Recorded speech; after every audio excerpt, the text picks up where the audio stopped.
Hello, everybody. How are you? Good. Good? Everyone have a good day? Yeah. All right, well, welcome. Thanks for being here. So my name's Aaron Keith. I'll be leading the seminar tonight. I want to take a few minutes just to thank you guys for being here. I know you all have busy lives, lots of emails and things like that, so thanks for taking the time to be here tonight. It's really great to have you. Now, how many of you have been here, been to one of our seminars before? Awesome. Welcome back. It's great to see you all again. Okay, so how many of you are new? This is your first time. All right. All scattered around. First time. All right. So if you guys need anything tonight, raise your hand, let me know. You can see Randy at the back of the room. She's the one who checked you in. She'll let you know where restrooms are, coffee, tea, whatever you need, just let her know, okay? Now, before we get into the content tonight, I want to explain a little bit about how these seminars work.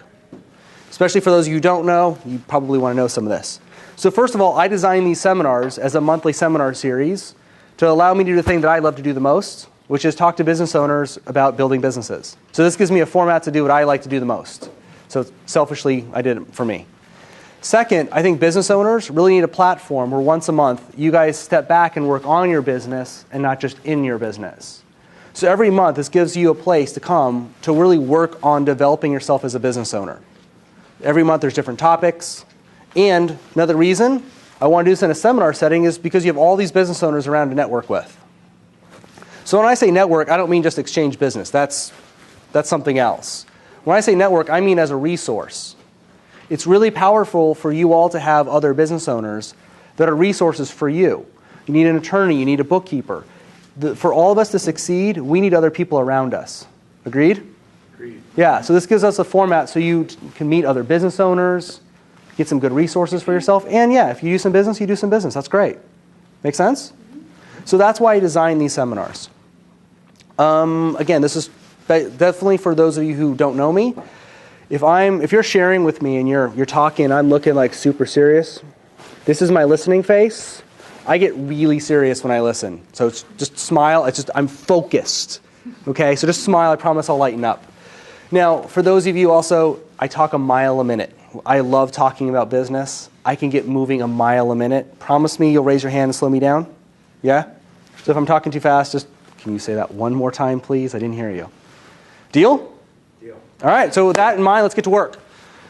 Who would be willing to stand up and read the intention that we're out to fulfill on tonight? Any brave souls? Yes, thank you. To distinguish and then impact how you perform in and around your business so that your performance and effectiveness as a business owner will go through the roof. Great, thank you. Stay standing. So the first time kind of hits us. Second time it's going to kind of wash all over us. So please one more time. To distinguish and then impact how you perform in and around your business so that your performance and effectiveness as a business owner will go through the roof. Awesome, thank you.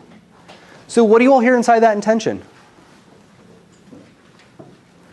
You got to pay attention to what you're doing. You got to pay attention to what you're doing? You're going to distinguish something. Yeah, absolutely. What else?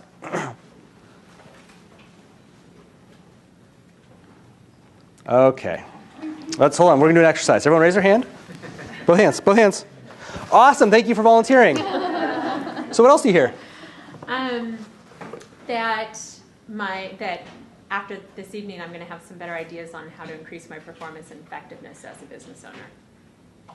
Exactly. So you're actually going to walk out of here actually having increased.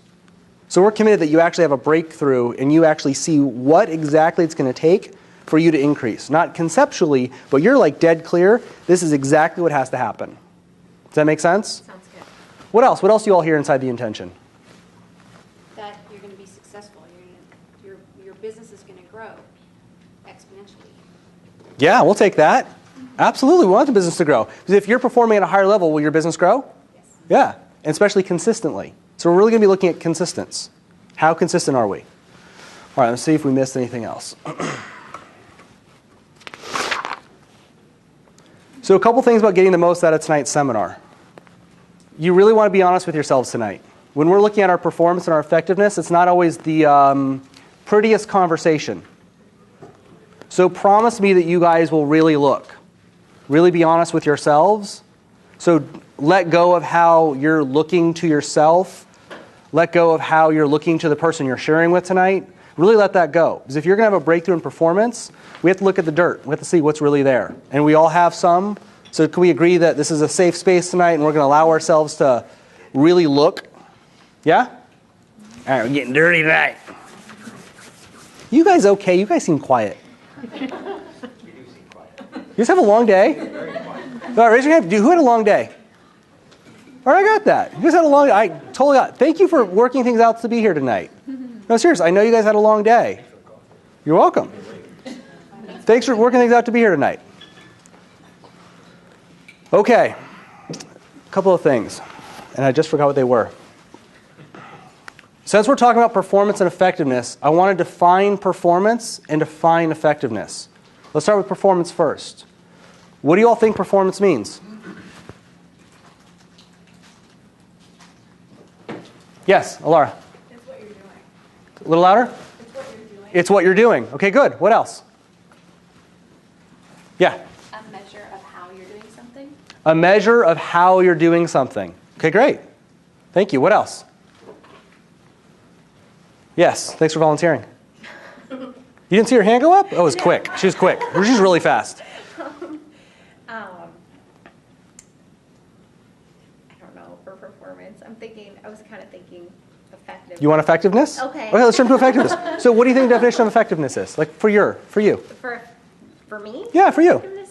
Effectiveness is being able to do the things that I've committed to do and then some to grow my business. Okay, great. Good answer. Yeah, awesome.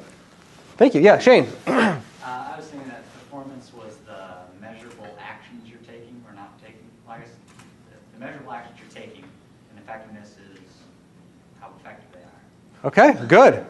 All right, so let's look and see what Webster says. Webster Dictionary says. So performance, this is a really great definition.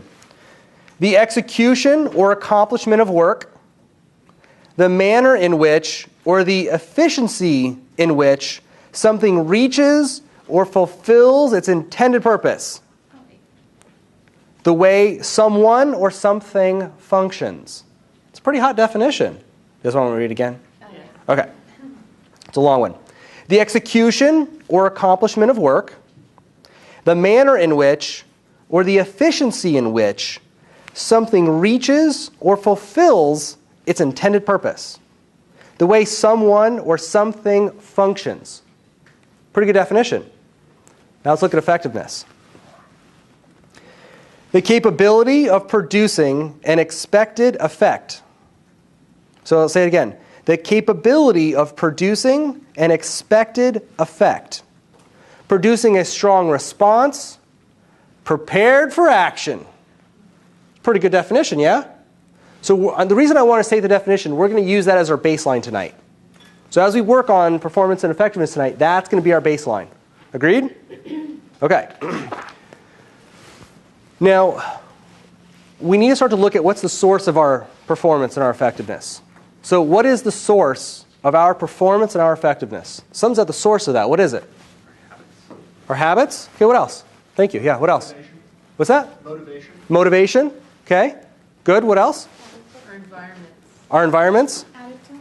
Attitude. Okay, good. Mindset. Mindset. Attitude, mindset. Okay. This side's winning, by the way. Not like it's a competition. I'm just saying this side's winning. This one might say like structures. Structures. Okay, good. You guys are doing great. Integrity, commitment. This side is really winning. So here's the source. The source of your performance and your effectiveness is you. You're the source. And really get this. If you're going to have a breakthrough in your performance and your effectiveness tonight, you really want to get that. You really want to be able to own that. A lot of times people will look at other people as why they're not effective, or circumstances. Oh, I was in traffic. Or, it's the economy. People just don't have money. There's other excuses that are outside of themselves. It's none of that. The source of your performance and your effectiveness is you and you alone. Can you guys own that? At least for the next 2 hours? Okay, good. Any questions? You guys are worrying me. All right. So let's talk about blocks. Let's start to look at blocks.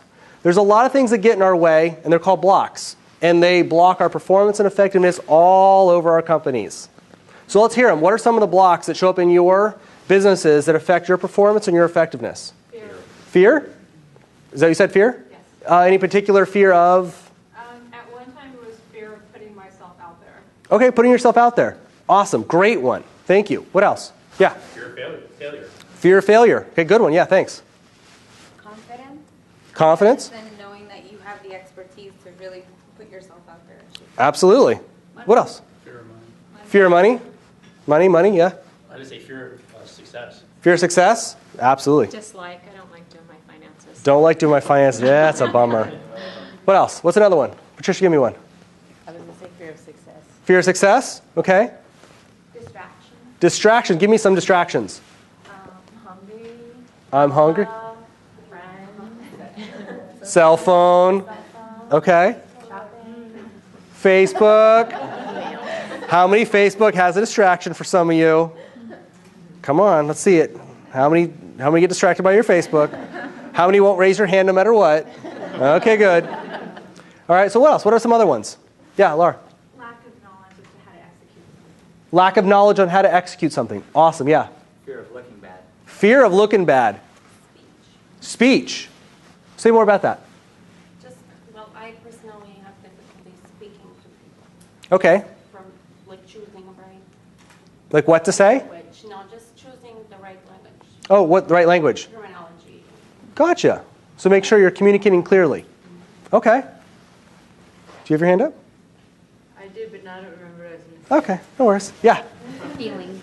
Feelings. Ooh, this is a good one. Feelings really get in the way. Feelings really get in the way. So if we take all that, right, the distractions, the fear, we take all the stuff you guys said, we can boil it down pretty much into two buckets. One bucket's your inner world, and one bucket is your outer world. So let's talk about what I mean. What's the inner world? What's the outer world? Let's talk about this for a second. So your inner world would be like your belief systems, your mindset, your views on life. You know, you may have a belief about sales. It could be your context around marketing. It could be your mindset around doing your finances. That's your mindset. So your inner world is this little spot right about here, right? Outer world is everything out here. Could be some of the systems, could be some of the structures in your business. It could be other people. Could be noise, any other distractions, anything on your external world that affects your performance and effectiveness. Does that make sense so far? Anyone fuzzy or not following this? Okay. So those are some of the places blocks can show up. So let's actually do some examples of this. Let's do an example of outer world first. So an example would be you have this calendar, right? This great calendar, but it's missing all the critical things, all the critical tasks that are really important for your business to operate effectively. It's missing all those tasks. All those critical tasks are missing from it. That would be an example of something physical in the outer world that is causing a breakdown in your performance and effectiveness. Make sense? Okay. Let's look at the inner world. You have this amazing calendar. It has all the critical tasks that are right there. They're perfect for you to operate your business at a really high level. And when your calendar says, go make sales calls, you went to lunch. Any of you seen people do that before? Any of those people sitting in your own chair right now? Hate it when that happens. Yeah, but that's an example of the inner world. It's you. You're not working well. So sometimes it's our outer world that's affecting our performance.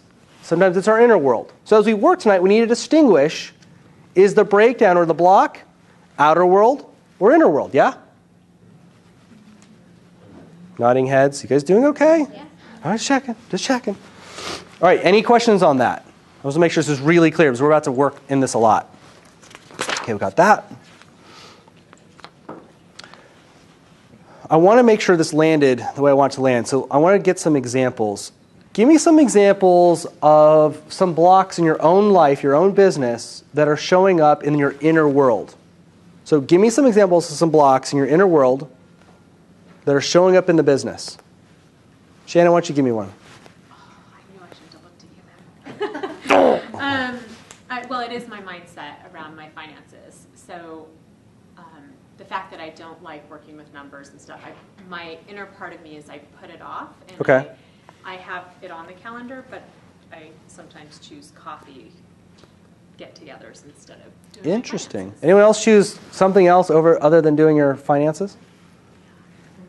Uh-huh. Any of you else want to raise your hand that don't want to raise your hand for this one? I can see the smiles on the face. We know who they are. It's fine. Okay, good. Yeah, that's my mindset. That's a mindset block. Yeah, great. What else? Yeah. Well, for me, I'm not good with technology. Okay. So I just think, oh my God, I don't know what I'm doing. I'd rather not. I'd rather than figure out how to use the technology to my advantage. Makes sense. There's a good block. Okay. Yeah. For me, I am so used, my environment, I'm so used to doing everything by myself. Uh-huh. I am such a multitasker, but you know what they say about multitaskers? You really don't get anything. You're doing a lot of things poorly. Yeah. Yeah. So for me, that's what it is. I'm afraid to ask for help or reach out to people. It takes a lot. Like, you gotta pull teeth. Got it. That's great, though, because now you can see that's really holding you back. Because we're going to start to actually see what it costs you in a little bit.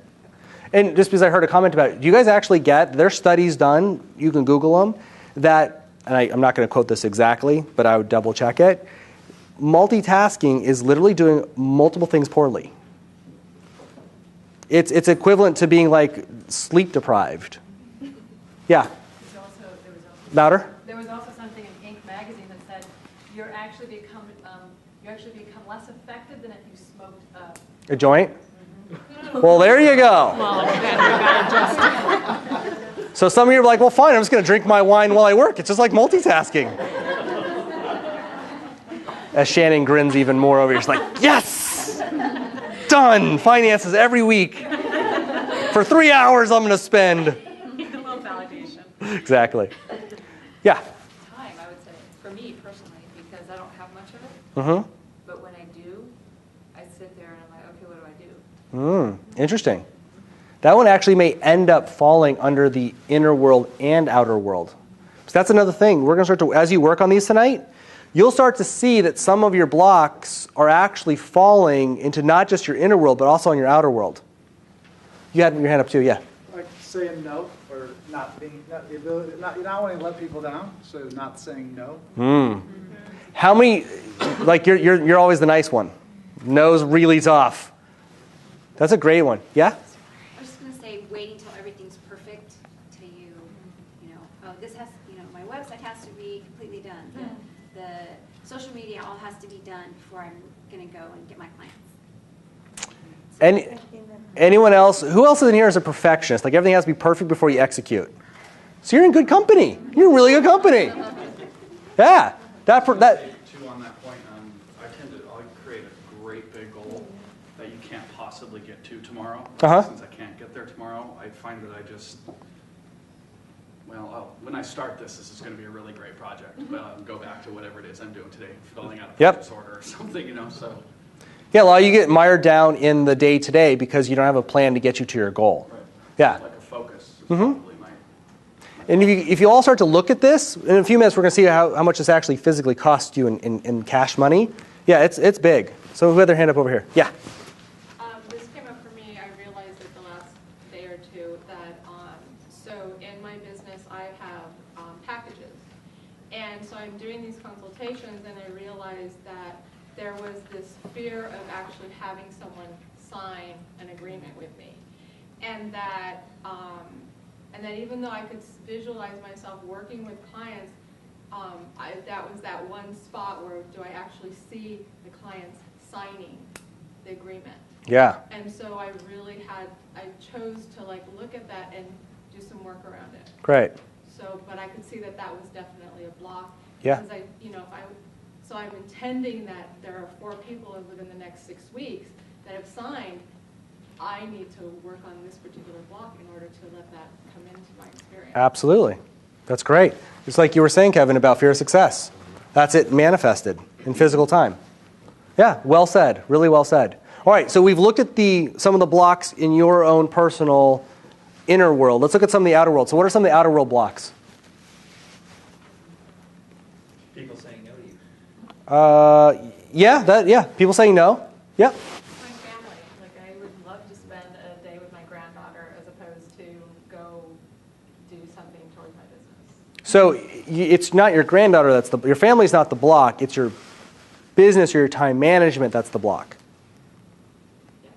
So it's a And I've actually changed that when I made my business vision a priority. Mm-hmm. And so in the past, I could see where I would do that. I would make my family or friends more of a priority instead of my business, the success of my business. Good. Just a little coaching though, but the actual physical outer world block is your schedule, it's your calendar. That's what that is, and we're going to get to it. Yeah, Shane? Say distractions and interruptions. Give me some. Like your girlfriend walks in on you when you're trying to do work on the laptop and needs you for something else. Uh-huh.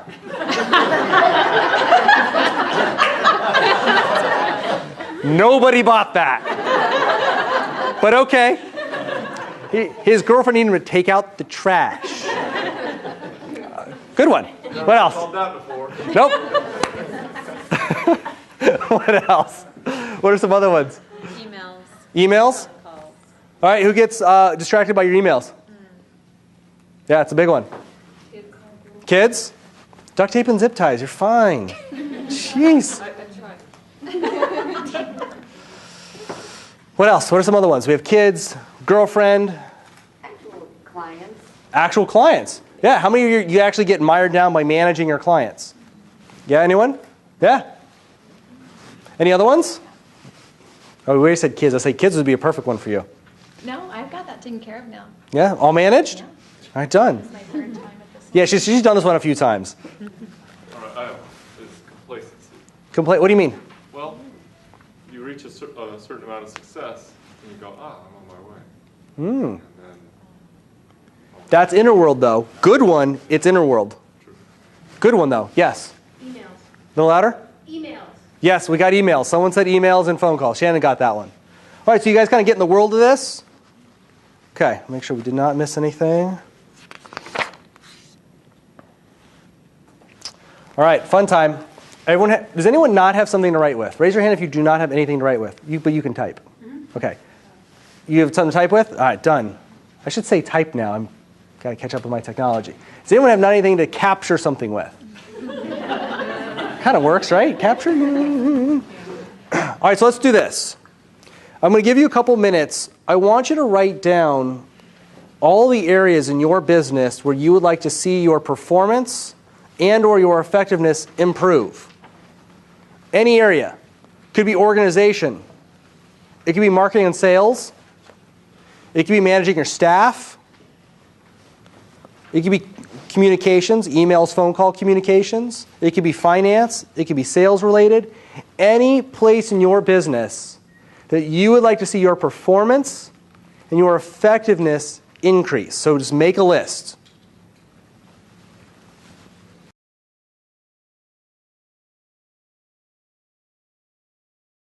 So as a few of you are just wrapping up,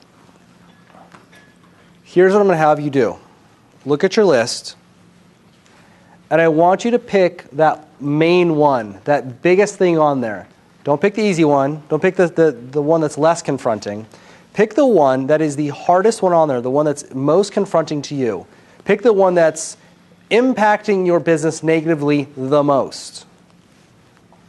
So take a moment and highlight that one, circle that one, star that one, because that's the one we're going to work on. Any questions, or is that clear? Okay.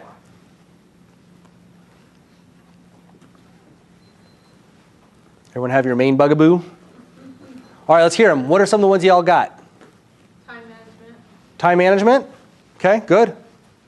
Fear of cold calling. Fear of cold calling. That's a great one. I think we all have that one. Yeah. Marketing? Okay, great. Yeah. Sticking to the schedule. Whew. Okay. What you got? My number one is organization, and there's several things that fall under that. Okay. Let's hear them. What are some of the sub ones? Time/calendar, like my desk and my house, because I work in my house a lot. So Yeah. if my house is not nice, I will distract myself all day with that. Great one. Awesome one. What else? Shane. Generating lots of qualified prospects. Qualified prospects. Okay, good. The organizational thing, of course, I can relate to when it comes to a physical space. Uh-huh. You know, organize everything in my office, and then a month later, it's just, you know, scurry again. So, but the one I've really recognized is, I realize that I want to fulfill or sell a particular product. Mm-hmm. I realize that my office is not set up to handle all those orders. Interesting. So I need to physically arrange my space and shape it so that I can actually handle all the sales I want. I couldn't even handle them right now, so no wonder I'm possibly not getting them or procrastinating on launching the product. Do you guys all hear her? Mine's in a similar thing, it's systems. Yeah. Mine was an organizational thing, and then I ended up recirculating systems, and I'm like, that's why I'm not organized, because I don't have stuff in place to make it organized. So here's what's so brilliant about what Renee just brought up. Do you guys get that a lot of business owners, and I'm sure a lot of you are here, a lot of you want more sales. You want to take your business from where it's at to that next level. Do you realize that you can't take your business to the next level if you can't handle it? So if your level of performance is insufficient for this next level, then why would you expect to get to that next level if you're not operating there? So what Renee's saying in essence is she's not set up for the next level of her business. So she's not baffled by why she's not growing it there. She's clear for her to launch and be successful, she has to already be operating with integrity at this next level. Does that make sense? Beautifully said. Okay, so now we have the area. Yes, you all have your area? All right, so I'm going to put you in groups, and we're going to do this work in just a minute. I want to demonstrate it first before I put you in groups so you can see how I want this to flow. Who has an area that you really want to have a breakthrough in the area of performance and effectiveness? I'm going to poll to see what would be good for a good one. So Shane, I saw your hand up first. Say yours again. Generating enough qualified prospects. Okay, let me hear a few others. Yours was the organization? Okay. Alara? Sales. I'm going to do the organization. It's going to be the cleanest to see done.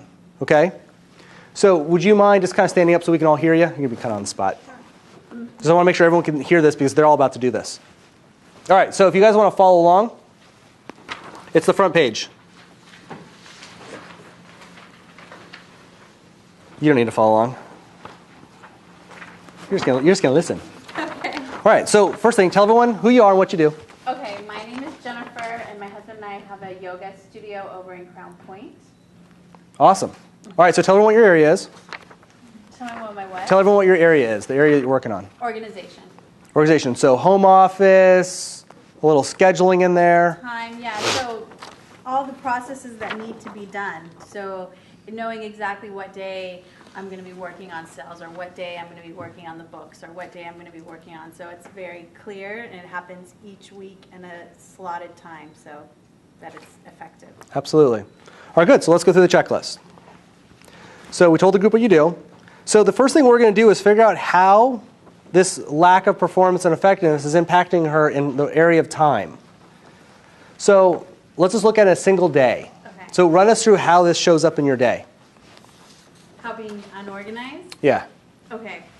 I have 2 children, so if I don't have the sitters lined up, or if someone doesn't show up at an exact time, that can throw my whole day. So one thing is just having solid sitters and having solid backups so that whatever I do have scheduled can actually happen, because if that falls apart, then the whole day is going to fall apart. And what happens, has it fallen apart before? Mm-hmm. What does it look like when it falls apart? Well, I don't do anything for business, because I have a 1-year-old and a 3-year-old, so it's impossible for me to do anything for business. Okay, so it starts to fall apart, and then how much time gets wasted, say, in an average day? A day falls apart, how much time actually gets wasted? For productiveness of business, Yeah. I would say the whole day is wasted then. So you could lose like a good 6, possibly 8 hours. Mm-hmm. That doesn't happen every day, but it could happen how often in a week? Right, and I would, to be honest, I never put 6 to 8 hours in a day into my business. Good, so how much do you normally put in your business so we have an accurate number? 3 to 4 hours a day. So, okay, we'll say 3.5 hours. We'll slice it in the middle. So you could possibly lose 3.5 hours a day. Mm-hmm. How often in a given week would you say you have this kind of a breakdown? Average week. I would say usually it doesn't happen, but if it happens in a week, it's 1 day out of the week. Okay. So 1 day a week, how often in a month? How many days a month? Maybe 3 days. days out of a month. Really? Only 3? No, I'm serious. Yeah, I would say. Okay. So 3 breakdowns a month. So that's 3, 6, 9, 10. So it's 10.5 hours a month that you lose. So and you may not know the answer to this next question. So now we're looking at the next one down. We're going to look at money. We're going to see how much money this actually costs her. So right now we're at 10. So your numbers guy, 10.5. Remember that. So 10.5. Do you know what you bill per hour, charge per hour, or what you make per hour in your business? Overall, the entire business? Yeah. What we make per hour? I wouldn't know that exactly. I used to coach them, so I know I'm doing this in my head. You guys are probably, most business owners are usually a couple $100s an hour if you look at what you make and how much time you actually work in your business. Usually a couple $100s is pretty safe. So let's just go with $200. Okay. Safe? So 10.5 times 200, 2,100. So it's costing you $2,100 a month just for time management. Right? So you got to get that? She sees how much time it's costing her, yes? She's seeing how much money it's costing her in a given month. Next, we can keep, if we had time, we can keep pulling this apart to see how it impacts her children, how it impacts her husband, right? And there's other fallout to the business. So we could take this another step further just for example purposes. What's your role in the business? Like what are your areas? Well, I teach. I also do administrative work, so books, doing the You do finance. QuickBooks, finance. Yeah, you do finance. Sales. Pretty much everything. Yeah, so you do some sales. You're fully in charge of the finances. So follow me on this. Really pay attention because this applies to all of you. Her example applies to every single person in this room, including me. If your time is being broken down and you're falling short that way, and like Renee said, if Renee has to be set up to take her business to that next level, and she's not, if they want to take their company to the next level, but they're not managing their finances with integrity, do you think they're going to grow their business to the next level? No. You think you're going to have more money if you're not managing the money you already have with integrity? No. So we could say that by a business owner not managing their finances because they're having a breakdown around time is literally holding the company back from growing to its next level. Because they're not managing the money they have right now with integrity and discipline. So there's no way it's going to be able to grow that next level because they're not demonstrating they can handle what they already have, let alone more. Make sense? Said another way, but very similar way, if they can't handle the size business that they've built here, do you think they'll be able to handle the next size?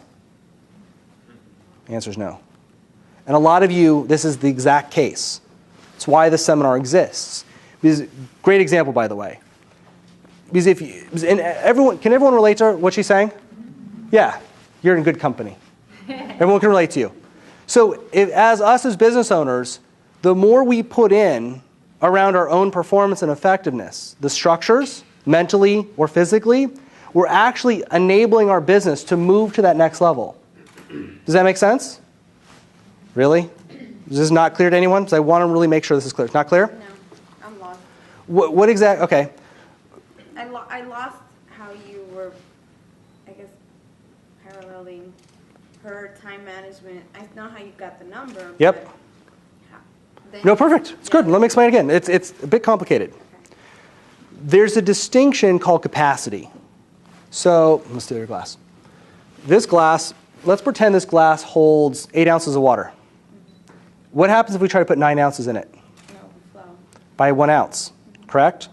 So if 8 ounces of water is $8,000 and a business owner wants $9,000 a month.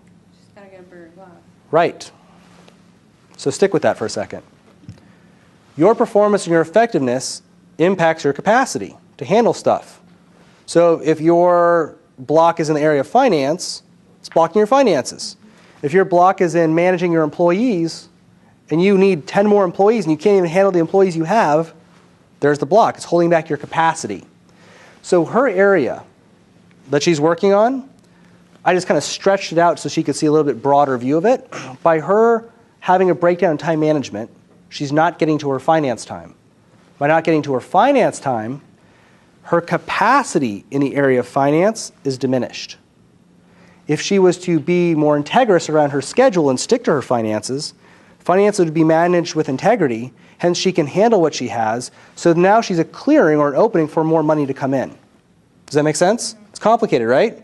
Yeah, it's the mind twister. You all following? Anyone not? Because I can explain it differently. Okay, good. Thank you for that. That was great.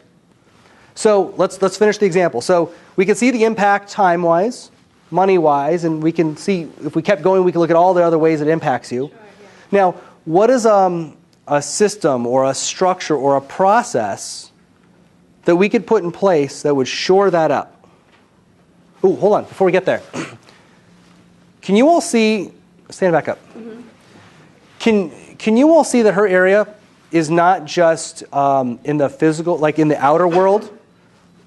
Some of her block and organization is outer world, yes, totally is. Some of it's in here, right? So remember, some of these blocks may be outer world or inner world. It could be both. So you get a little both, which is awesome. Great. That's why I'm saying great example. So now we know that, okay? So some of the block is showing up between her ears, and then some of it's out here, right? So let's let them answer. What are some of the systems or structures or processes she could put in place to tighten this up? Yeah. Have a calendar. Okay, do you have a calendar? I do. Great, she has a calendar. Now, we got to check. Like the example from earlier, does your calendar have all the important tasks needed to run your business? I would say maybe 80%. Cool. So there's some of the breakdown. The system is in place, it's just not perfect. The system's breaking down. Some of you may be lacking systems, period. Maybe gone. No system whatsoever. Some of you may have a system, but it's not functioning as it's supposed to. So she has the system, it's just not functioning as it's supposed to. That's going to be one. Okay, great. Okay, so great. So calendar. What else can she put in place? Remember, some of it's in here. Yeah. I just have a perfect the letter. solution. I have a perfect solution at care.com. Care on call. Care.com, And it's care on call. Like, so you can put in 2 hours later, you could have a sitter. I know. And then that's the belief and the values of being like, are they the perfect sitter? Yeah. And I had to let go of that. Okay. Yeah. I mean, school is another one because I have a 3-year-old, so she can go to school. So that would be like an anchor because I know that school's not going to go anywhere. Yep. Whereas, yeah, you're right. I am like kind of a picky snob with my babysitters, and I kind of Mindset, right? And I'm willing to bet if we dug long enough, there's a willingness to trust and give up that mom role. Mm-hmm. Like, I don't want to give up that time. Yeah, I'm sure it's a control thing. Sure. You know. Yeah, I mean, you'd rather be with your kids, obviously, than work. I mean, who wouldn't? So yeah, so there's some of that going on. Well, I know there's moments. I'm sure there's moments. Yeah. On the flip side of that, are you a finance person? Like, did you go to school or anything for that? So that's No, I'm not. Would you ever I just hired a couple of months ago. They're called CPA moms. It's been a godsend for me. They're basically CPAs, long story short, but in their 30s and 40s that are now moms, and this woman came in and was brilliant and had this entrepreneurial idea. So they're like bookkeeper prices. I think I pay $195 a month. She gives me 3 solid hours of CPA. I have a balance sheet for the first time in 7 years. I have all of these things, and all these numbers are in line. So it's been a great thing. So anyway, I'd throw that at you. If you need more than 3 hours, they'll do whatever. But it's been a great thing for me. Great. So, Thank you. Yeah, so having spend time with kids. That's great. So having a bookkeeper in place. So you guys are doing great on the outer world. Let's start to tweak and work on the inner world a little bit. So inner world wise, what do you think you can do? Just do it, like the Nike ad. It's like just doing it. That's it. Yeah. So what's getting in the way of you just doing it? Because you all have the whole Nike ad in your head. You know you're supposed to be doing this, right? We can use the gym as an example if we really want to do this one. So it sounds great, just do it. But then something's going to happen. What's going to happen? It's just staying committed. Yeah, and it starts with an F. Something that starts with an F gets in the way. Fear. No, close. Family. Close. Feelings. Feelings. Your feelings. A lot of the stuff you guys have to do, you don't feel like doing it. I don't feel like doing my finances. No, Shannon. A lot of you don't feel like doing some of this stuff. It doesn't matter how you feel. Feelings are irrelevant. If you're going to have the area work, you have to have discipline. Discipline. Having things work in life sometimes don't feel good. It takes discipline, yes? So watch that tonight as you work on your area. You're fit, does it feel good? I beg to differ. When your muscles actually have lactic acid, no, listen. When your muscles have lactic acid in them, does that feel good? For me, it does. Okay, well, so she's a masochist. We'll talk about that later. It's a whole other seminar. But yeah, where I'm going with this, right? Because there's a burning effect, right? And if you do it long enough, you start to acquire a taste for it. Yes, that's the discipline kicking in. But when you're new at something and the muscle's not there, your mind takes a hold of that feeling and runs south with it. Not anywhere good. So it's going to take a while to build muscle. So as you're working on these areas, you've got to be gentle with yourself. This takes time. So don't be, some of you are perfectionists in here. You guys raised your hand earlier. You got to be gentle with yourself as you're putting in these structures. Okay? Just like you can get really hard on yourself. Yeah? Mm-hmm. So it's just going to be committing to it. So other than the structures that they gave you, it's going to be committing to it and actually giving your integrity to it. And part of what's going to have her stay committed is it's costing her $2,000, at least $2,000 a month, right? It's $2,000, right? Yeah, it's costing you some money. Let alone holding you back from the next level, which is more money. Right? Yeah. Okay, got that? Awesome, good work. And you can work on another area now when you guys do partners up. You guys ready to do this? Okay, I'm going to have you get in groups of 3. Oh, this is always the fun part, right? 3s, let's do this the easy way. 3s here. Would you jump over here? Sweet. 1, 2, 3. 1, 2, 3, 4. That doesn't work out too well, does it? All right, please hold. So she can come over here. Shannon, would you jump over here? Mm-hmm. That'd be awesome. That would give you 3. You guys still got 4s. Would you mind jumping over here with these ladies? Right back here. Would you mind? Don't be scared. They don't bite. So that leaves you with 3. 3. You guys got 2, so you got extra time. Okay. Deal? Deal. All right. So get with your group really quick. I'll let you get over there. All right, so meet your group really quick. Then I'll give you directions.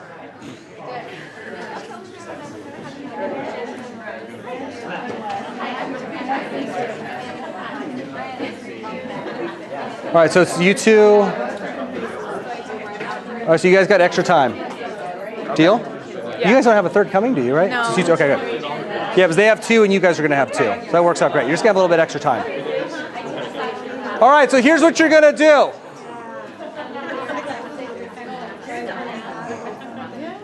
All right, I want you to pick an A, B, and a C. Go. Pick an A, B, C.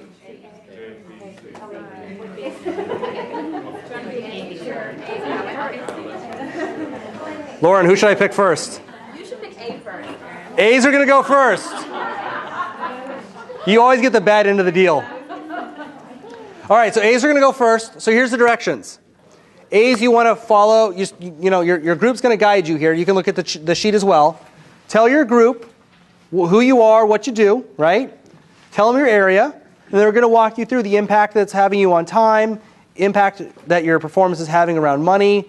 You're going to distinguish, is this more inner, outer, where's it showing up? Put some structures around it and you should be complete. Deal? Anyone fuzzy on what we're doing?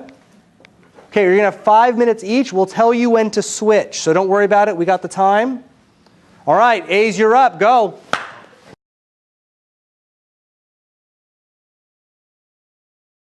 All right, everybody, bring it on back.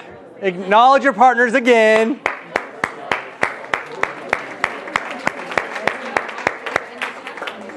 All right, now I want to hear some structures. Who has a structure they want to share? Yes. My area is interpersonal communications. Okay. And the idea is to keep people engaged in why they're doing what they're doing when they're seeing me. So tell everyone what you do. Oh, I own a chiropractic business, Okay. and the suggestion, the structure that I was advised to put into place is to find out what their activities or extended activities are that they are having a challenge doing.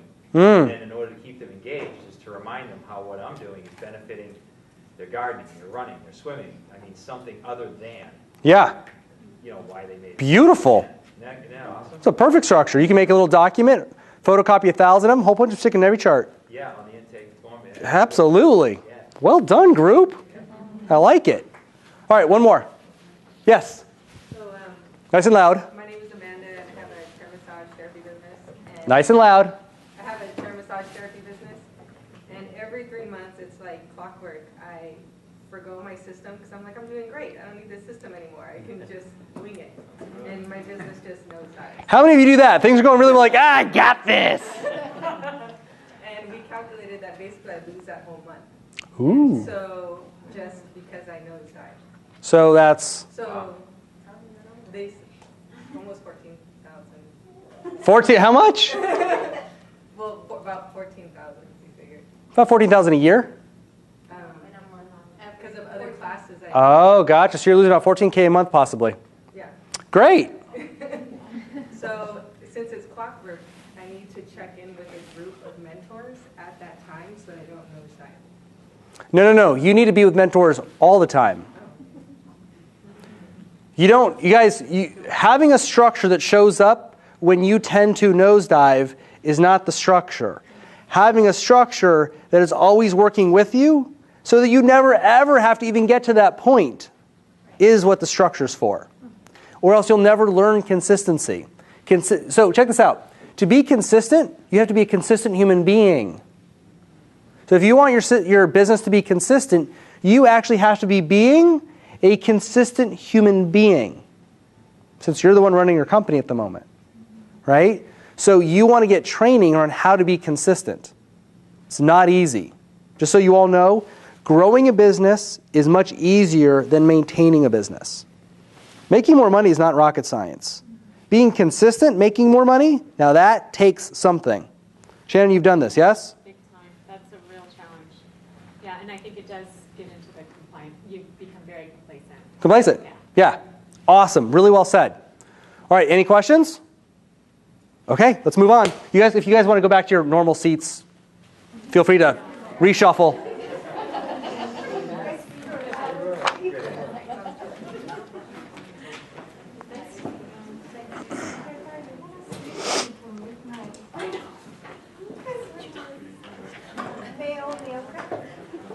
All right, we're going to switch gears a little bit. We're going to start to work with a completely different distinction now. So we're going to look at a whole new distinction. This distinction not only affects your own performance and effectiveness, but it also affects the performance and effectiveness of the people around you. Okay? So I'm going to run you through a couple questions. And again, don't give me the slick, polished, looking good answers, please. I want to know how it actually happens. So what was the overall mood of your day today? So think about it for a sec. What was the overall mood of your day today? So think about it. Good, happy. So we have a good, happy, jazzy, positive. Anyone else? Exciting. Intentional. Yeah? You're chatting. Mine was a little, mine was a little stressed out. Stressed out. Good. See, now we have some honesty going on here. That's what I'm looking for. Give me the honest. Okay, stressed out. Frustrating. Both happy and worried. Happy and worried. Oh, I got that. Yeah. What else? Impatient. Overwhelming. Okay, good. All right. So that was the mood. Yeah.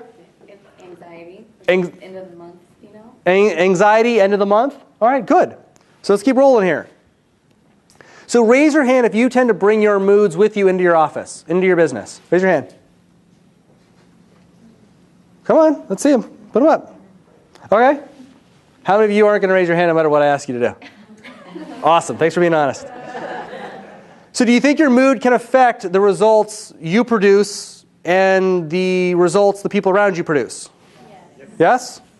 Okay. I have a comment on that. Shoot. For me, it's because I still have a day job. I Uh-huh. also have a corporate job. So when I feel that way, my outlet is my business. So I turn that into, like, okay, I'm going to do this because this is the thing that is going to free me from this, and I love this. So is that I mean, it's not a bad thing, right? No, not at all. That's great. You're in a great space. So keep rolling with me here. We're talking. We're moving through a conversation. We're not there yet. We're getting there. So have any of you ever brought a negative mood with you into your workday? Show of hands. Okay, got it. So if you have brought a negative mood with you into your day, and that mood has affected your performance and your effectiveness, you're what we call an emotional-based business. Emotional-based business is when your emotions, your feelings, affect your performance and your effectiveness in any area of your business. Your emotions change frequently and often. So if your emotions are dictating your results, it's not a good thing. Does that make sense? Yes? Anyone confused? Can you just say it again? Sure. Anytime your feelings, your emotions, affect your performance or your effectiveness, or the performance and effectiveness of the people around you, you're being an emotional-based business. So you can be an emotional-based business two ways. One way is, let's say you're driving to work, someone cuts you off, and you show up into work and you're grumpy, and you bring that mood with you, and you're slamming stuff, and you got a sales call, you're short of the person. If your mood is brought with you into your office, that's one way you can be being an emotional-based business. Or another way, which is usually the more common way, is you go into work, it's your reprieve, you're happy, you're having a great day, and then your sales appointment that's going to close flakes on you. You're like, oh! And now your mood starts to affect the rest of your day. So either something happens to you on the way into the office, and you bring the mood with you, or during your day, something happens, your mood shifts, and then it affects the rest of your day or the people that you work with. Is anyone unclear on that distinction? Sure? Okay, good. Anyone notice that they've been being an emotional-based business? No one ever likes to raise their hand for this one. Do you know pretty much all of us are emotional-based businesses? We are. We're people. So unless you're a robot, you're an emotional-based business. I'm an emotional-based business. We all are. It's our ability to distinguish it and work with the distinction. So we're going to do a little work with this. Let's do some examples. Again, I want to make sure this is landing. So someone give me some examples of being an emotional-based business when something happens externally and you bring that mood with you into your office. Yeah? Okay, so I had this situation. Nice and loud for us. I had this situation yesterday morning where opposing counsel, I'm an attorney by the way. Nice. Can everyone hear her? Do you hear her? Okay. And I have, in my consumer practice, I practice consumer and criminal defense. In my consumer practice, opposing counsel got back to me with a counteroffer that was significantly lower than I ever expected. Okay. And it was a total bummer. And it just made me feel like, wow, am I not that successful? Like, am I a joke? Uh-huh. You know, and it bummed me out. And then what happened? How'd the rest of your day go? So I tended to pick tasks that were not as challenging, that I still needed to get done, but the tasks that I selected to work on were based on my downer mood. Perfect. Let me pause you. This happens to almost all of us frequently. Something happens, we get a little off, and then we start to not follow our schedules.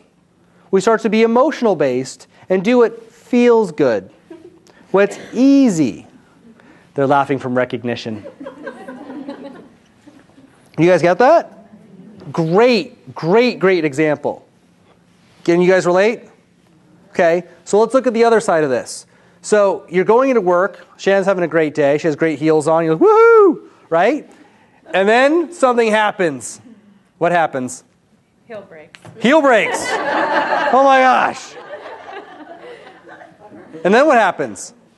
Then I have employees or workers that, well, usually what happens is if something goes wrong, then I do exactly what Alara does. I pick tasks that I know I'm higher likelihood that I'm going to be able to complete and feel good about, because then I get back on track feeling better about it. Right. But I'm not going to go for the harder things. And make the day worse. Exactly. But I probably would go shopping.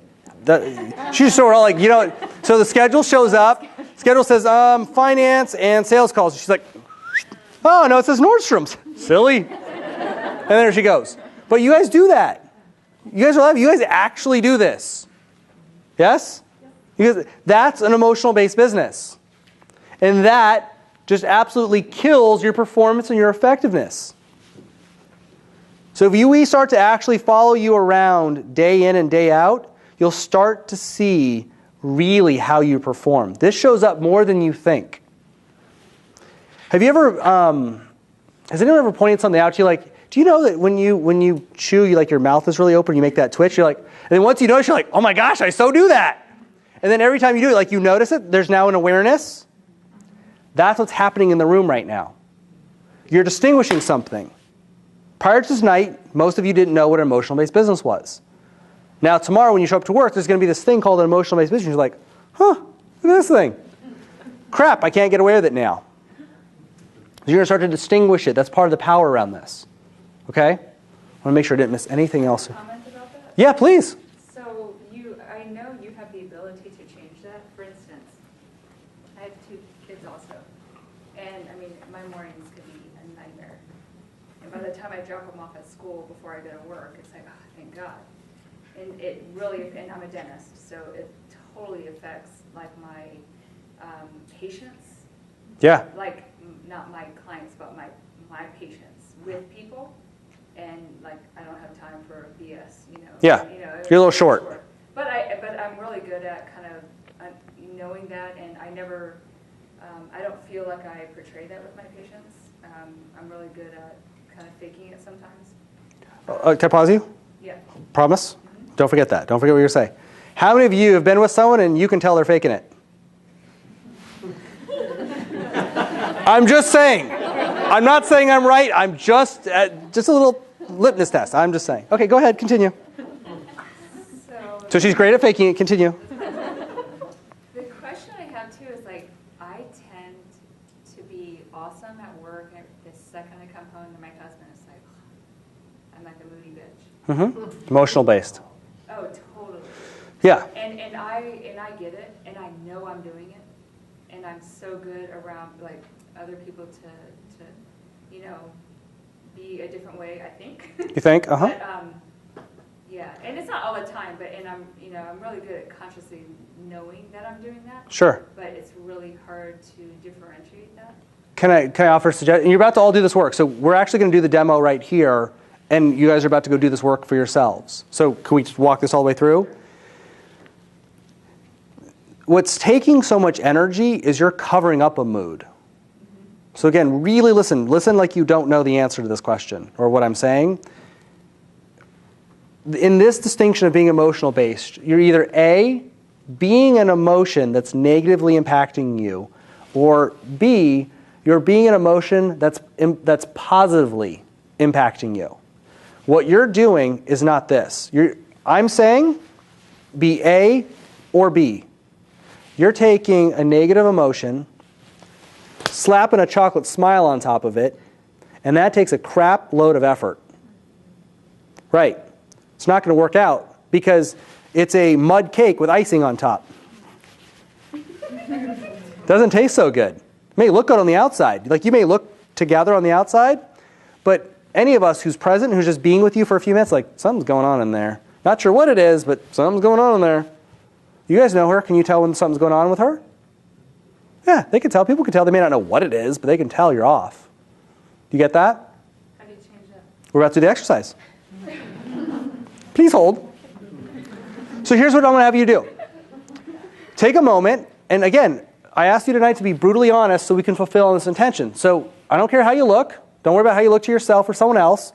I want you to write down, be brutally honest. What are the 1 or 2 most common moods you bring with you into your business? Write those down. Anyone unclear on this? Most common negative moods? Yes, thank you. The negative moods that negatively impact your business could be overwhelmed, stressed, irritated, behind. No, you can't write all those down. Is there a limit? Write them all down and we can sum them up. We'll circle them. You can't write down your client's name. Some of you are going to want to write down your client. No.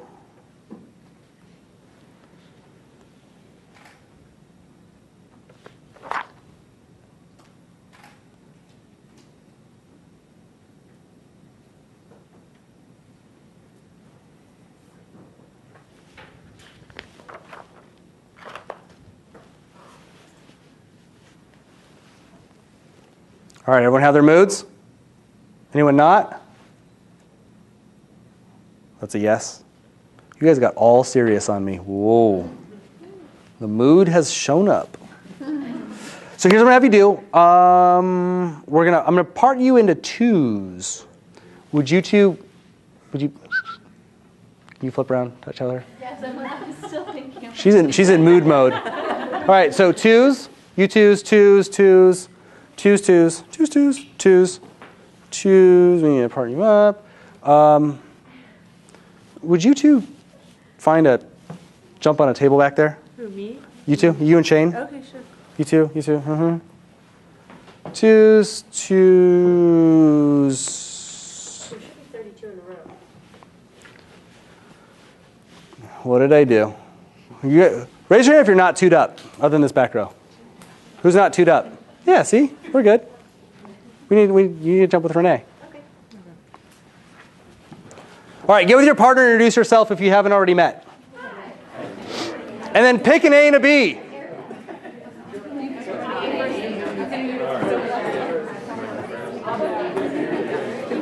All right. B's are going to go first. You knew I was going to do that, didn't you?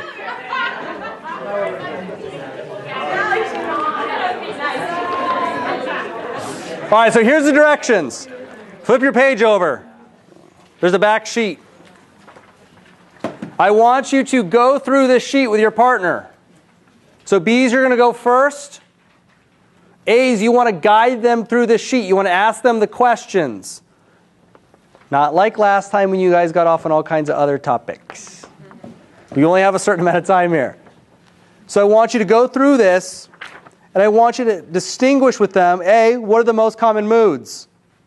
I want you to write down how those moods impact your performance and your effectiveness. Then I want you to keep going through the list. I want you to create a new mood and see how that mood would positively impact your performance. Any questions? Clear? It's negative. Yeah, we're going to start with those one or two most common moods, and we're going to see how it's impacting you.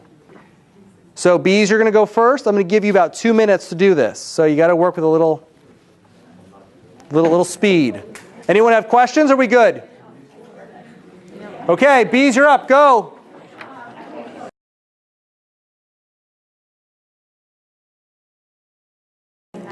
Come on back. How was that? You guys see some things? Yeah? All right, so I want someone to walk through this so we can hear all the way through. Renee, would you go? All right, nice and loud so everyone can hear you. So I said probably got two most common moods. I wrote down tired, fuzzy, and then I thought, well, I don't know if that's a mood, but then it dawned on me, wow, when I'm that way, I get really anxious about how the day's going to go. So I'm, much more keyed up. Yeah. And then how it affected me in the past is it burned up a lot of energy. And I was actually exhausted after about 3 or 4 hours of working, with somebody. I'm like, oh, and I didn't have any energy left to do projects or anything else. Does anyone else have something like this where you get sort of, yeah, it happens, right? You get a little burnt up. Okay. And also that what also was there was what also was present was that it was very distracting too, being always anxious about how's the day going to go, how am I going to be with these people. Okay. The new mood was I could create just being curious and excited. There's a bit of surrendering in there too, that it's all okay. No matter what shows up, it's okay. I don't have to be anxious about it. Yeah. I'm tired, so what? It's okay. That doesn't have to be wrong. Right. And I think the more I was making it like that shouldn't be. I shouldn't be tired. I shouldn't be fuzzy. It was actually making it worse. Gotcha. So she's starting to resist your mood. Some of you guys resist your mood, which brings on your mood even more, perpetuates it even more. Okay, great. So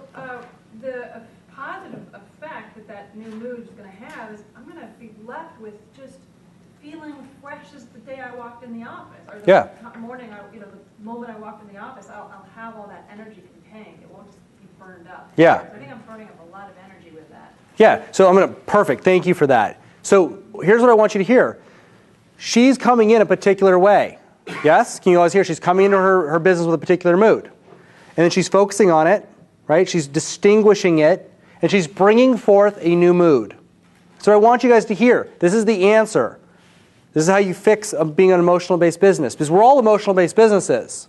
It's just up to us, or we can distinguish it and actually do something about it and let it run us and affect us negatively and hurt our performance and our effectiveness, or we can distinguish it and bring forth something else. Because prior to tonight, your emotions were running you. They were at the driver's seat, driving you around. What Renee just distinguished, which is what the sheet was running you through, is a process. So that you have a mood that you can call on. You have a mood you can call on. You work out, yes? There's times that you may not necessarily want to go to the gym. What's the mood that you call on that brings you forth to the gym? So many, but I describe it almost like a runner's high, like it's confidence and strength. Like I like that feeling. So she likes the feeling of confidence and strength. And she has that as a belief system, a pattern in her brain. So when she wakes up, or she may not be feeling good, or whatever her circumstances are, her circumstances could either run her and take her out from going, but she distinguishes. She distinguishes. Distinguish.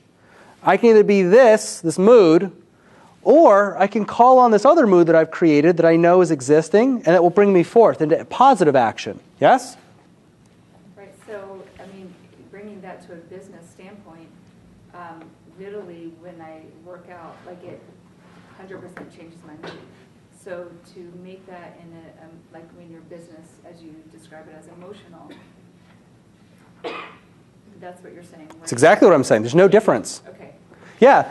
How she came into her day, how Renee came into her day, and then she can now distinguish that she has a mood that's impacting her negatively in the domain of performance and effectiveness. She can now either choose to keep being that way, that's one option, right? Or she can take on a new mood. And that new mood is going to bring her, what's it going to bring you? What will it provide? More energy. More energy. She'll be grounded, she'll be present, she'll have more energy, which will expand her capacity. It'll bring her more water in a bigger glass. Does that make sense? So there's no difference. This distinction, being an emotional-based business, applies to fitness. It applies to anything in your life. We're just using it tonight in business. But tomorrow, when I don't want to go to the gym, we have a choice. What's the emotion going to be? We're going to either honor one emotion that's going to impact our performance and effectiveness, right? Or we're going to choose another emotion that's going to bring us forth and actually have us be very effective. So I'm having you do this exercise so you can start to pick that emotion. What's that emotion going to be for you? What's that feeling? What's that going to be for you? Is this landing? Is this making sense? Anyone not clear on what I'm saying? Okay, good. Did this make a difference? Yeah. Okay, good. There's something else I want to say about it. Yeah. Do you think it's a good idea, or is it helpful at all to have a physical representation of that switch? Does it help to have a physical representation of the switch? Something silly. I mean, in like the easy button, or if you have a little jar with sayings and you call it your attitude jar. Yeah. And pull it out. Absolutely. Listen, there's nothing silly about this. Your mood costs you guys thousands and thousands of dollars a month, usually tens of thousands of dollars, if not more, a year. If I sat and looked at the impact on your business, your relationships, your health and well-being, I can lay this out so it's costing you a crap load of money. And just other things. So yeah, any structure at all that you can put in place that's going to allow you to be motivated. Huge. That's what we have. If you're going to perform at a high level, and you're going to be effective at a high level, we need structures. Well, that's why a lot of tonight was about structure. Yeah, whether it's saying, if taking a vacation to Tahiti motivates you, stick it up there. Because every time you're in a crappy mood, you're not getting that. Right? Seriously, it's how it works. That's the tie. That's what ties it together. Good question. Yeah.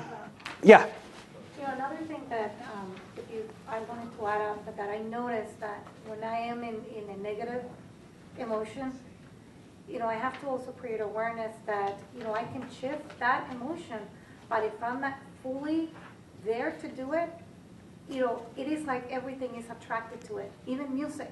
Yeah. So what I do, I start with, you know, not only do I change my internal, but I even change the music, or I even change sceneries, or sometimes I even change the picture in the desktop of my computer. Gotcha. You know, things of that nature, just to you know, hook myself. Yeah. It is like building myself up in a ladder. Yeah. So I get to that hope or Bless you. positive emotion that will hold me in so that I can start doing something. Beautiful. That's a beautiful example. She's putting all kinds of structures in place to basically build a box around her brain and build a box around the mood she wants to ensure she stays in it. That's brilliant. Brilliant. You guys should steal that. Anything you can do to do it, I would do. Because again, it costs you guys a lot. Clear? All right, so let's shift gears again, and I want to look at our physical environment. So I want to see how our physical environment impacts our performance and our effectiveness. So I'm going to run through some structures. Since we're talking about, you know, she's bringing up structure, you're bringing up structure. Let's talk about some structures that will impact our performance and effectiveness, not only in the inner world, but in the outer world as well. So one that was talked about a lot tonight was calendars. How many of you have a calendar that you follow? Okay, how many of you have a calendar that you don't follow? Awesome, that doesn't work. It's going to murder your performance and effectiveness. You got to get a calendar.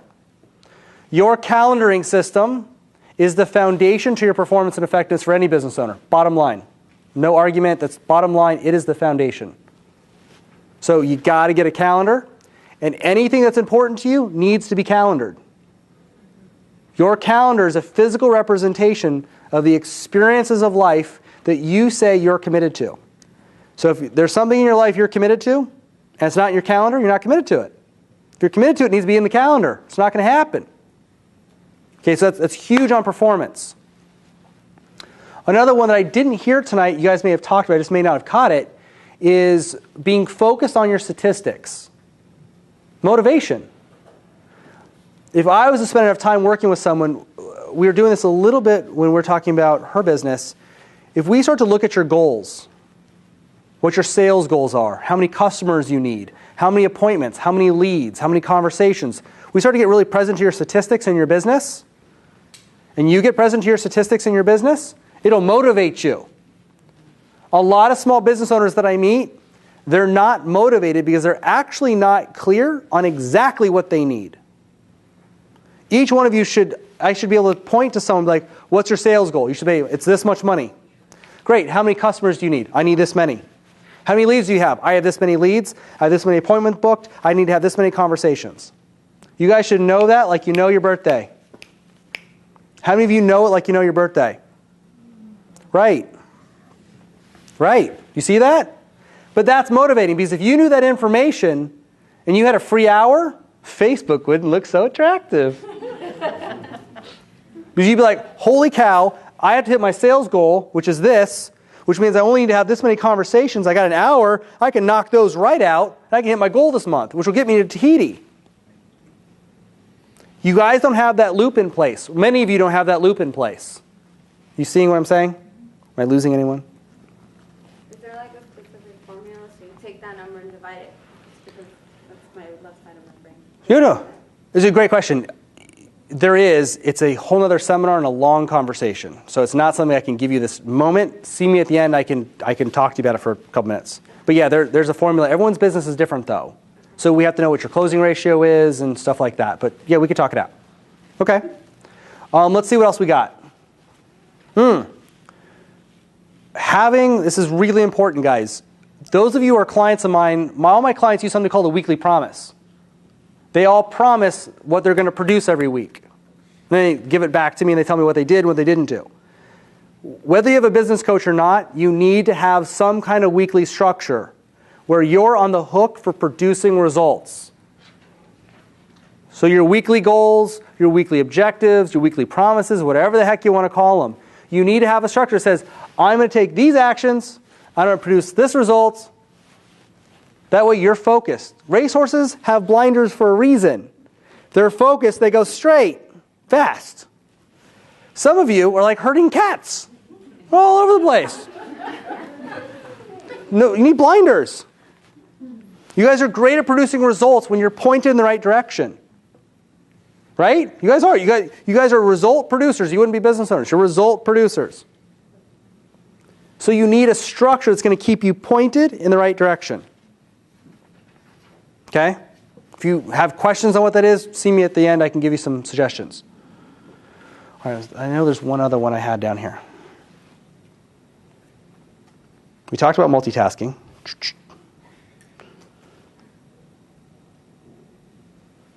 We got the schedule. Okay, it's the intention. So we kind of talked about this, but I just want to use the word intention. When you're intentional about something, you produce results. When you're casual with something, you don't produce results as easy. Would you agree? Intentionality kind of adds that thrust behind what you're doing. You knowing your numbers, you being present to your goals and having them in front of you, hopefully if you're motivated and you're interested in your goals, it will actually cause you to move forth. You'll be intentional to produce those goals. So like you were bringing up earlier, anything that's going to keep you present to your goals will have you be intentional. Do you agree? Anyone confused? That didn't land. Let's do it again. Anything that has you present and emotionally engaged in your goals, right? Emotionally engaged in your goals will have you then be intentional. So any structures you can put in place that's going to have you be emotionally engaged, have you be intentional, it's going to make a huge difference in your performance. You get that? Any questions? No? Okay. So what did you all get out of tonight? What did you learn about yourself? What did you learn about your business? We'll take some sharing. Yeah? I need more structure. I need to get the calendar and have it be, I have a planner for my life and I kind of fit business in there.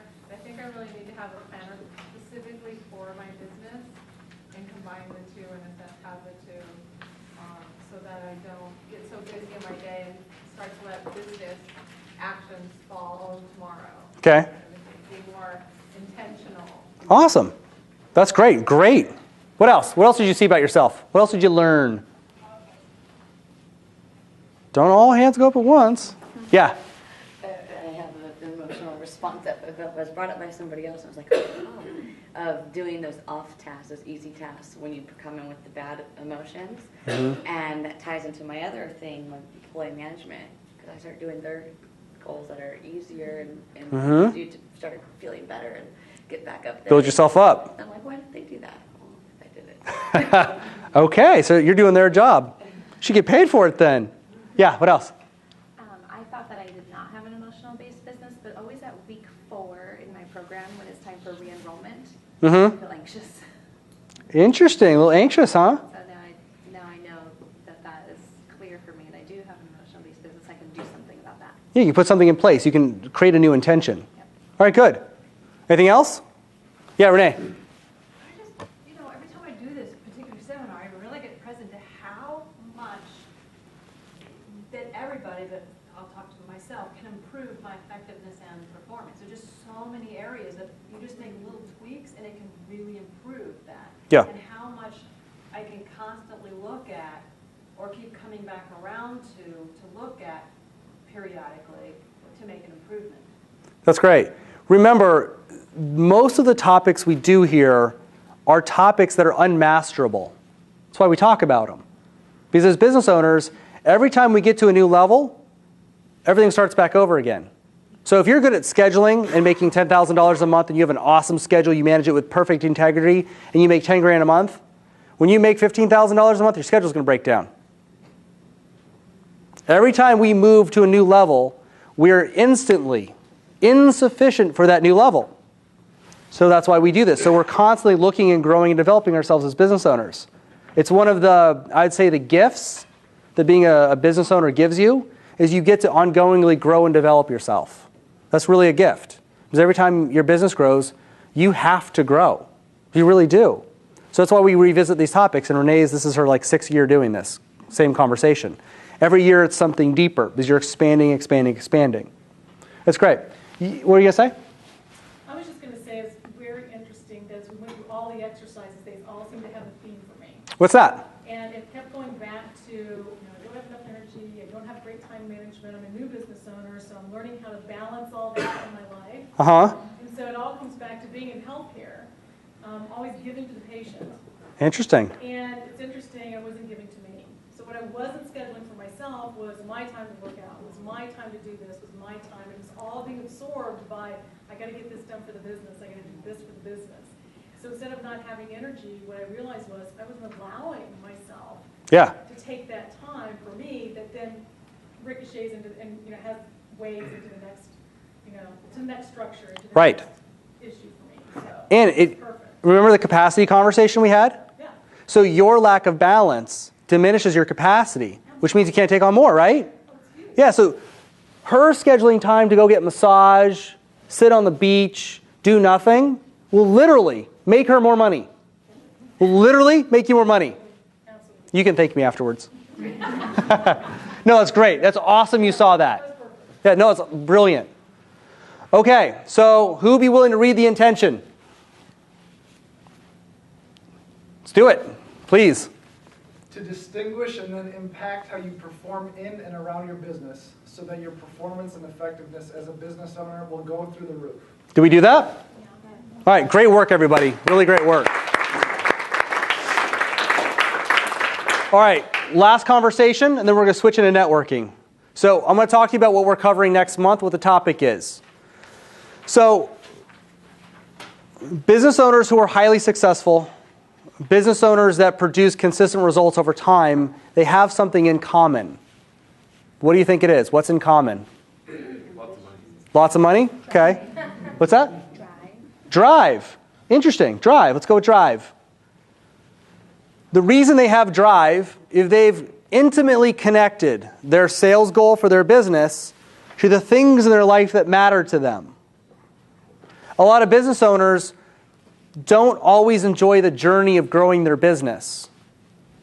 A lot of you are growing your business, and when things get hard, it gets really frustrating. You guys get burnt out from time to time. You guys get burnt out because you're not intimately connected to the things in your life that matter to you. And then take those things that matter to you and tie them directly back to your sales goal. A lot of times you guys lose your motivation. You lose the drive. Growing your business to grow your business, to pay the bills, I can get is motivating for a moment. But the longevity of that's not sustainable. Just paying the bills, just growing your business to grow your business, it's not sustainable motivation. Okay? So next month, we're going to do something it falls a little bit more on the personal side, and we directly tie it back to your company. So what's going to happen is, we're going to look at all 7 areas of your life. And we're going to start to design how you actually want those areas. Not like conceptually. Because a lot of you are like, oh yeah, I know what I want. But if I was to actually grill you in front of everybody, you don't know how much it costs you. You don't know how often you want acupuncture, how often you want facials. You don't know where you're traveling to Europe, how long you're going to stay. You're going to travel first class, business class? Coach, how are you going to travel? What's your travel budget? Actually defining in detail how you want your life. You've done this with me. Did it make a difference? Yes. What was the difference it made for you? I just instantly was like more happy to be at work. Yeah. And I actually tied me back even closer to like not being so resistant to dealing with my finances. Interesting. Yeah, this seminar came out of a lot of the work I do with my clients. And Lauren was one that we did this a couple months ago. She's worked with me for a long time, very successful business. Motivation was just, it wasn't hanging in there. It wasn't getting her to the next level, and it was keeping her from being consistent. So if you guys want consistent money, consistent business, you got to listen. This conversation is not about growing a business. Growing a business is motivating. Growing it and then sustaining it and actually being consistent is what this conversation is all about next month. So if you're not intimately connected to your future, you even define that in the different areas of your life, relationships, travel, career, all that, your retirement, You're not as motivated as you could be. Does that make sense? So you're a financial advisor, yes? Yes. So to work with a financial advisor, he's eventually going to want to know, what's your lifestyle? How much do you need to make to have the life you want? He can't put together a plan if he doesn't know how much you need to live. If you have never designed your future, how do you know how much you need to live? Oh, 100 grand? Oh. So we're actually going to get real. We're actually going to design it so you know. Because if you're connected to your future, your motivation will be very sustained. Remember we were talking about intentionality a couple minutes ago? You become very intentional. Your business grows, your capacity grows, because you're making money for something real. You're not just making money to make money. Making money is not very motivating, to be quite honest. You guys want money to afford a lifestyle. That's what you want money for. No one wants money just to make money. It's fabric. It's nothing. So when you can actually tie that to your life, like reality, things alter. Okay? So everyone pull this out for me. I need everyone to please put their name, email, and phone number at the top of the page. That information I need just for me. So please fill out just that top piece real quick.